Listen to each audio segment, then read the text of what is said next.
Бүгүнкү сабагыбыз ойлоо жана кеп. Ойлоо менен сөздүн байланышы. Ойлонуу процесси адам баласында кичинекей кезинен эле калыптанып өсөт. Ойлоонун негизинде сөз сүйлөө мазмуну түзүлөт. Ойлоонун физиологиялык негизин баш мээнин кыртышында пайда болгон убактылуу нервтик байланыш же мээнин рефлектордук иш-аракети түзөт. Бул байланыштар реалдуу чындыкты чагылдыруучу экинчи сигналдын жардамы менен ишке ашат. Бирок биринчи сигналдык системага түздөн түз таянат. Экинчи сигналдык система биринчи сигналдык системага байланыштарды чагылдыруучу система. Кантсе да ойлоо процессинде эки маалымат бири-бири менен тыгыз байланышта болот. Экинчи сигналдык система маалыматтарды кабыл алууда уюшулган. Жогорку чекте өнүккөн болуу менен личносттин айлана чөйрөгө кеңири багыт жасашына мүмкүндүк берет. Ойлоо, тил жана кеп өз ара тыгыз байланышта. Ойлоонун негизи болгон сигналдык система сөздөн жана кептен түзүлөт. Ойлоо түшүнүктөр аркылуу ишке ашуучу операция. Өз кезегинде түшүнүктөрдү сөздөр туюндурат. Ойлоо тормоздолгон кеп болсо үн чыгарып айтылган ой ойлоо менен кепти бирдей кароого болбойт. Сөз бөтөнчөлүктөрү бар. Ал автордун карамагындагы аң сезимдеги чагылуу процесси адамдар ортосундагы карым катнаш кызматын аткарбайт. Ал эми кеп карым катнаш процессин жүргүзөт. Кеп менен ойлоонун өз ара мамилеси психологиядагы татаал маселелерден. Тил жана сүйлөө булар эки бөлөк нерседен турган, бирок бир түшүнүктү, башкача маектешүүнү билдирет. Маектешүү кандай мамиледе өтөт, кандай чечимдерди чыгарат, айтылган сөздүн маанисине тиешелүү болоору белгилүү. Адамдар бири-бири менен мамиле аркылуу ойлонууну да үйрөнөт. Ошондуктан баардыгыбыз логикалык ой жүгүртүүнү, бирок ар бир адамдын логикалык ой жүгүртүүсү кандай деңгээлде болот? Тил ойлонуунун натыйжасында маектешүүдө колдонулат. Тил сүйлөтүүчү, аткаруучу, ал эми аны кубулжута сүйлөп, эригип, ыйлап, каарданып, тамаша күлкүгө айландырып, анын өмүрүн узартуучу күнүмдүк адам жашоосуна сүйлөөнү үлгүгө айландыруучу адам экени талашсыз. Сүйлөө болсо тилди колдонуу, башкача айтканда жүгүртүү, башкалар менен ой бөлүшүү, булар болсо фонетикалык, грамматиканын жардамы менен жүргүзүлөт. Тил ар бири улуттун коомдук саясий Кыргыз элинин Тил адамдын куралы макалында тилдин өзгөчөлөнгөн касиети менен салыштырып, анын маанисин түшүндүрүшкөн. Тилдин лексикалык байланыштуу бир кээ бир сөздөр эскирип, колдонуудан чыгып калышы мүмкүн. Сөздөрдүн сөздүк составы белгилүү жаңы сөздөр жана айкалыштар менен толукталат. Кээ бир сөздөрдүн сөз мааниси өзгөрөт. Сүйлөө баардык адамдарга тиешелүү, бирок ошондой болсо да сүйлөө ар бир инсанга таандык болуп эсептелет. Ар бир инсандын улуттук тилин билгендигинде. Улуттук тилин билгендигине, байлыгына байланыштуу. Ошондой эле ар адамдын сүйлөгөндө үнүнүн чыгышына карата өзгөчөлөнөт. Ар бир сөздүк так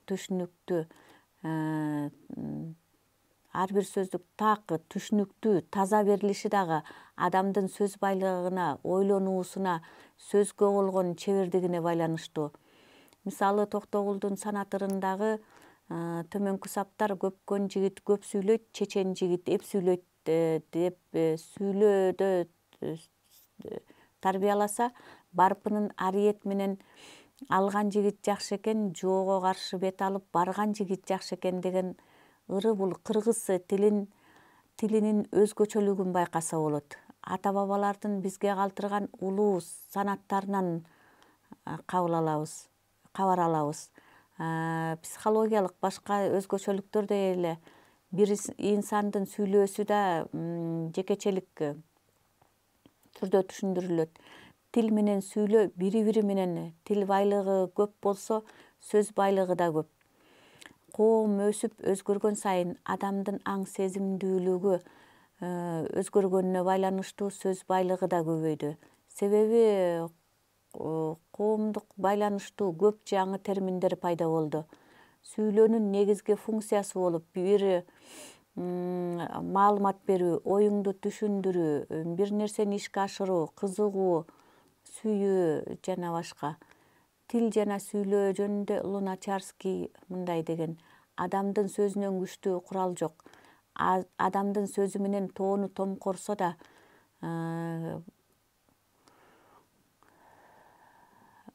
болот. Сүйлөө сөз менен сүйүшөт, сөз менен жек көрүшөт, сөз менен өлтүрөт, сөз менен бири-бирине бир жакшы бир сезим берилет. Сөз менен коомду өзгөртүп тарыхта жазылат. Сүйлөөнүн башка процесстер менен ойлонуу менен гана бүтүп калбайт.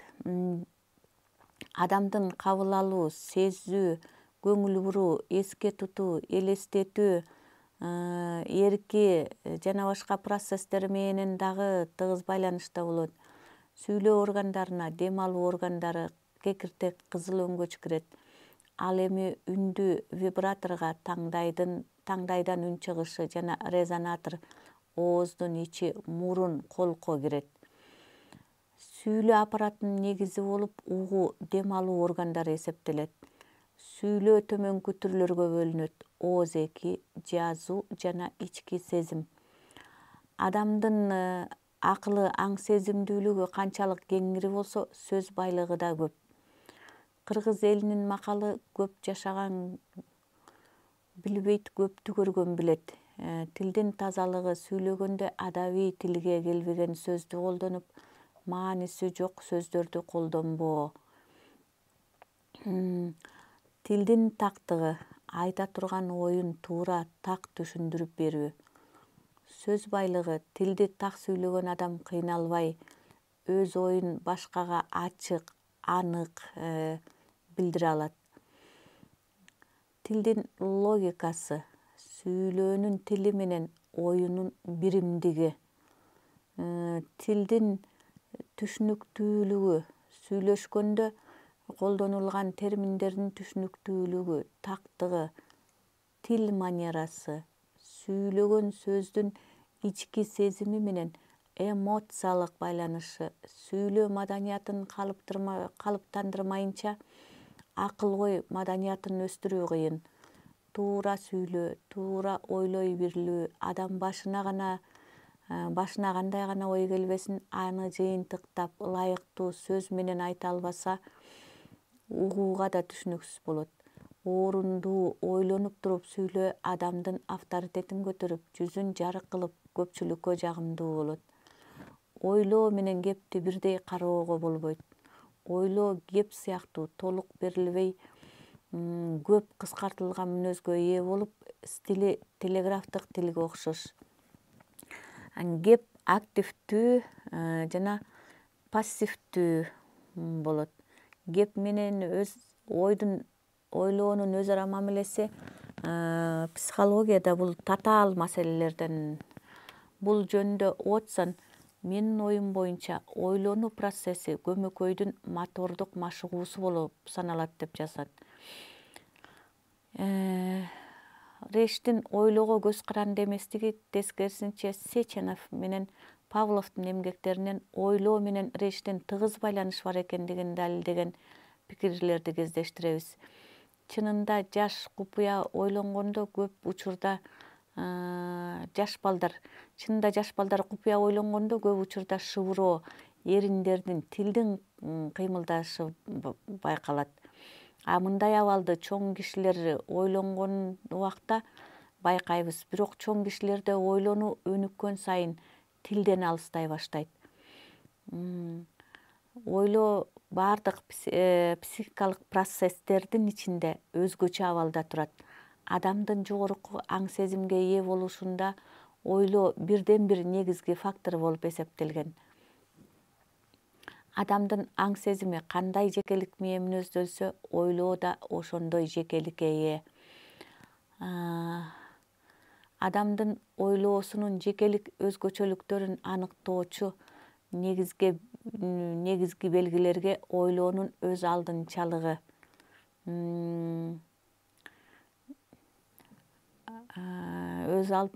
жана кенендиги, көп нерселерди билүү аракети, таануу дараметинин бакубаттыгы, ийкемдүүлүгү, маселени чечүүнүн ыктарын шартка жараша өзгөртө билиши, тереңдиги, сындуулугу, башкаларды баалай билүү, жана ар кандай проблемаларды чечүү тездиги кирет. Адамды курчап турган реалдуу дүйнөдөгү чындыкка шайкеш, ага жакын информациялар башка адамдардын ишмердигине ишенимдүү колдонулат.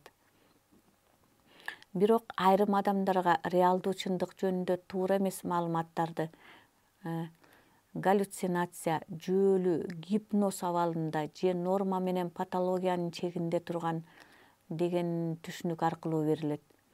Аутизмдик ойлоо бир жактуу, көпчүлүк учурда мазмуунду түшүндүрүп турган белгилери так болбогондуктан реалдуу ойлоодон алыс турат. Анда ой жүгүртүү тигил же бул кырдаалдарды талдоодо логикалык мыйзам ченемдерге баш ийбейт.